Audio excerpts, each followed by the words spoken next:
नमस्कार, मैं कैलाश शर्मा एक बार फिर उपस्थित हूं आपके सामने कक्षा 6 दीपकम भाग 1 का चौथा पाठ अहम प्रातः उत्तिष्ठामि का अभ्यास कार्य लेकर।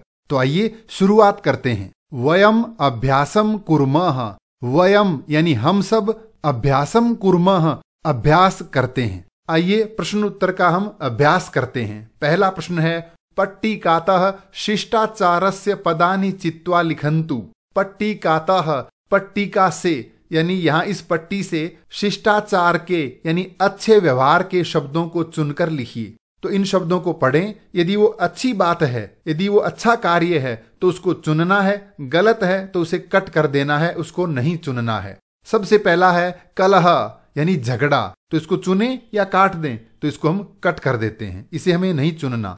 गुरु वंदनम, गुरु की वंदना, गुरु को प्रणाम करना, ये बिल्कुल सही है, इसे चुन लेना है। तो यहाँ ध्यान दें, जो शिष्टाचार का पद है उसे हम लाल रंग से चिन्हित करेंगे और जो गलत है उसे हम इस प्रकार कट कर देंगे। अगला है वृद्ध सेवा, बूढ़ों की सेवा करना, सही है, बिल्कुल सही है। अतिथि सत्कारः, अतिथि का सत्कार करना, कोई भी मेहमान आए उसकी सेवा करना, आव भगत करना, सही है, बिल्कुल सही है। अहंकारः, घमंड, बिल्कुल नहीं करना। मातृप्रेम, माता से प्रेम, बिल्कुल करना है। पितृभक्ति ही, पिता की भक्ति, बिल्कुल करनी है। ज्येष्ठेषु आदरः, बड़ों का सम्मान, बिल्कुल करना है। कनिष्ठेषु प्रीति ही, छोटों से प्यार, बिल्कुल करना है। परस्पर द्वेषः, आपस में झगड़ा, बिल्कुल नहीं करना। बंधुषु प्रीति ही, भाई बंधुओं से प्यार, बिल्कुल करना है। असूया, ईर्ष्या नहीं करनी है। स्वाभिमानम, स्वाभिमान, अपने आप पर गर्व, बिल्कुल करना है। परोपकारः, दूसरों की भलाई, बिल्कुल करनी चाहिए। प्राणीषु दया, जीव जंतुओं पे दया करनी चाहिए। प्रिय वचनम, प्रिय बोलना, मधुर बोलना करना चाहिए। हिंसा, मार पिटाई, लड़ाई झगड़ा नहीं करनी चाहिए। सत्य कथनम, सच बोलना, बिल्कुल करना है। सत्पात्रे दानम, सही व्यक्ति को दान बिल्कुल करना है। सर्वेषु मैत्री भावः, सभी से मित्रता करनी चाहिए। अहिंसा बिल्कुल करनी चाहिए। समय पालनम, समय का पालन करना चाहिए। स्वच्छता, सफाई करनी चाहिए। प्रकृति रक्षणम, प्रकृति की रक्षा करनी चाहिए। भ्रातृषु भगिनीषु च स्नेह, भाई बहनों से प्यार करना चाहिए। तो इस प्रकार हमने जो शिष्टाचार के शब्द थे उनको लाल रंग से चिन्हित कर दिया और जो शिष्टाचार के नहीं हैं यानी जो गलत हैं उनको हमने कट कर दिया है। ये था पहला प्रश्न। आगे बढ़ते हैं प्रश्न 2 की ओर। दूसरा प्रश्न है उदाहरणानुगुणम समयम संख्या भी लिखन्तु। उदाहरण के अनुसार समय को संख्या में लिखिए। संस्कृत में कुछ समय यहाँ लिखा हुआ है, इसे हमें अंकों में लिखना है। पहला है पादो न सप्तवादनम, पादो न यानी पौने, सप्तवादनम 7 बजे, पौने 7, इसे अंकों में लिखेंगे 6:45। ये होगा पौने 7। यहां 7 लिख देंगे तो वो पौने 8 हो जाएगा, ये ध्यान रखना है। दूसरा है सार्ध दशवादनम, सार्ध यानी 10:30, दश मानी 10, 10:30 बजे। दशवादनम 10 बजे। सपाद षड्वादनम, सपाद यानी सवा, षड्वादनम 6 बजे, सवा 6 बजे। सार्ध चतुर्वादनम, सार्ध मानी 10:30, चतुर्वादनम 4 बजे, 4:30 बजे। पादो न एकादशवादनम, पादो न पौने, एकादश 11, पौने 11 को कैसे लिखेंगे? 10:45। अब इसे हम देवनागरी के अंकों में लिखते हैं पौने 7। यह है 10:30, 10 बजे, सवा 6 बजे, 4:30 बजे और पौने 11 बजे। विद्यार्थी इन अंकों का भी अभ्यास करें। यहां पर मैंने आपकी सुविधा के लिए लिखा है ताकि इसे आप आसानी से लिख पाएं। ये था प्रश्न 2। आगे बढ़ते हैं प्रश्न 3 की ओर। उदाहरणानुगुणम समयम अक्षरैः लिखन्तु। पिछले में हमने शब्दों को अंकों में लिखा था, इसमें हमें अंकों से शब्दों में लिखना है। तो ये समय क्या है? 6 बजे हैं, तो संस्कृत में लिखेंगे षड्वादनम। यहां पर क्या है? 5:30। साढ़े को कहते हैं सार्ध, 5 को कहते हैं पंच, तो हम लिखेंगे सार्ध पंचवादनम। ये है 9:45। इसे हम बोलेंगे 9:45। पौने को कहते हैं पादोन, 10 को कहते हैं दशवादनम। तो हम लिखेंगे पादोन दशवादनम। इसी तरह से 12 बजे द्वादशवादनम। 6:45 यानी 6:45। पौने को हमने यहाँ क्या लिखा? पादोन। और 7 को सप्तवादनम। तो हम लिखेंगे पादोन सप्तवादनम। 11:30, साढ़े को लिखते हैं सार्ध, 11 को एकादश। तो हम लिखेंगे सार्ध एकादशवादनम। ये था प्रश्न 3।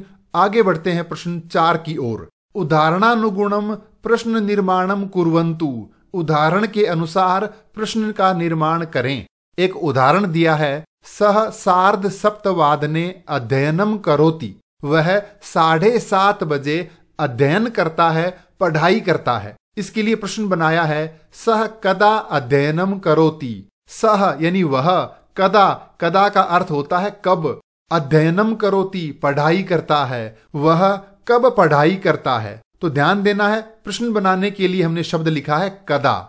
तो इसी तरह से दिए गए वाक्यों के लिए हमें प्रश्न बनाना है। दिया है सा सपाद 9 विद्यालयम गच्छति। वह 9:15 बजे विद्यालय जाती है। तो हमें ध्यान देना है, जो समय सूचक शब्द है उसके स्थान पे हमें लिखना है कदा।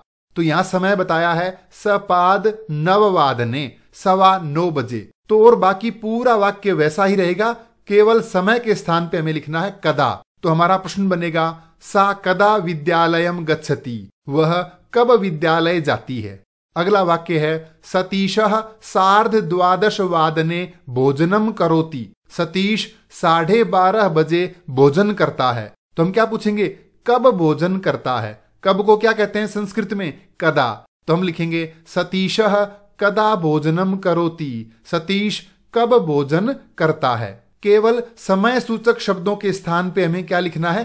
कदा लिखना है। अगला वाक्य है यानम 5:15 आगच्छति। गाड़ी 5 बजे आती है। तो हम प्रश्न लिखेंगे यानम कदा आगच्छति। गाड़ी कब आती है। गोपालः 6:15 गोदोहनम करोति। गोपाल 6 बजे गाय का दूध निकालता है, गोदोहन करता है। कितने बजे? 6 बजे। तो हम पूछेंगे कब करता है। तो प्रश्न बनेगा गोपालः कदा गोदोहनम करोति। गोपाल कब गोदोहन करता है, कब गाय का दूध निकालता है।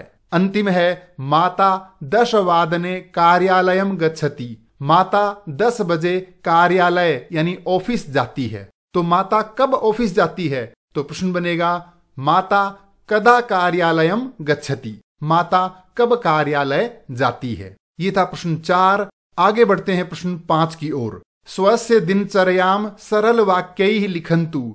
अपनी दिनचर्या को, अपने दैनिक कार्यों को, अपने डेली रूटीन को सरल वाक्यों में लिखिए। तो हमें कुछ वाक्य संस्कृत में यहां लिखना है जिसमें हमें अपनी दिनचर्या को बताना है। तो जैसा पाठ में दिया था, कुछ उदाहरण वहां से आप सीखें, समझें और अपने उठने का, खेलने का, नहाने का समय बताएं। तो सबसे पहले हमने लिखा है अहम प्रातः 6:15 उत्तिष्ठामि। मैं सुबह 6 बजे उठता हूं। अहम सपाद 6:15 शौचम करोमि। मैं 6:15 बजे शौच के लिए जाता हूं।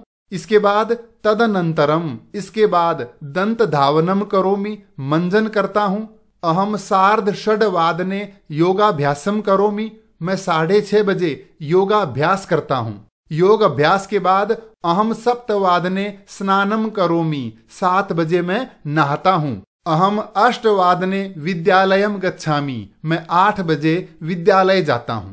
ये तो हो गए हमारे सुबह के कार्य। इस प्रकार दोपहर में क्या करेंगे? अहम सार्ध 1:15 भोजनम करोमि। मैं 1:30 बजे भोजन करता हूं। अहम सायंकाले 4:15 क्रीडामि। क्रीडामि का मतलब होता है खेलता हूं।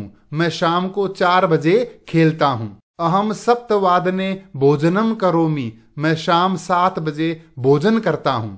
अहम 8:15 दूरदर्शनम पश्यामि। मैं रात 8 बजे दूरदर्शन यानी टीवी देखता हूं।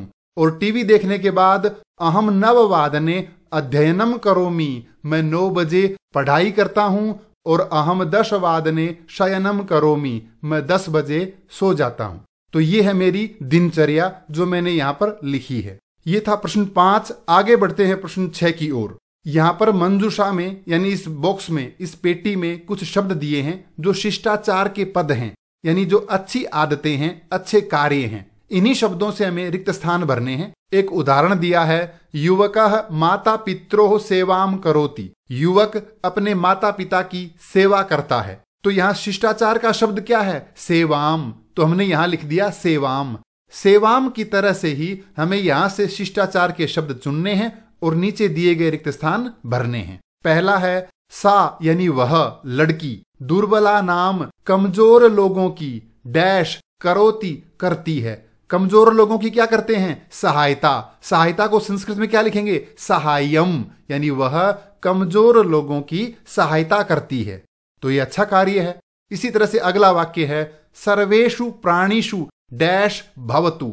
सभी जीव जंतुओं पर भवतु करनी चाहिए, होनी चाहिए क्या? दया। तो हम लिखेंगे दया भावः। सर्वे छात्राः पाठशालायाः डैश कुर्वन्तु। सभी छात्रों को पाठशालायाः विद्यालय के डैश कुर्वन्तु करने चाहिए। क्या करना चाहिए? नियम पालनम, नियमों का पालन।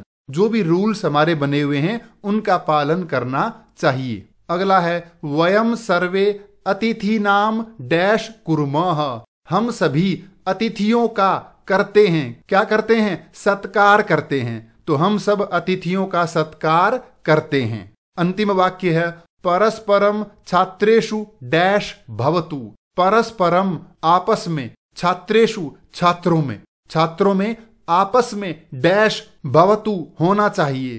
परस्पर छात्रों में क्या होना चाहिए? मैत्री भावः, मित्रता होनी चाहिए, दोस्ती होनी चाहिए। तो प्रिय विद्यार्थियों, ये था पाठ 4 अहम प्रातः उत्तिष्ठामि। इस पाठ से संबंधित कोई भी प्रश्न हो तो कृपया कमेंट्स में लिखकर अवश्य पूछें। धन्यवाद।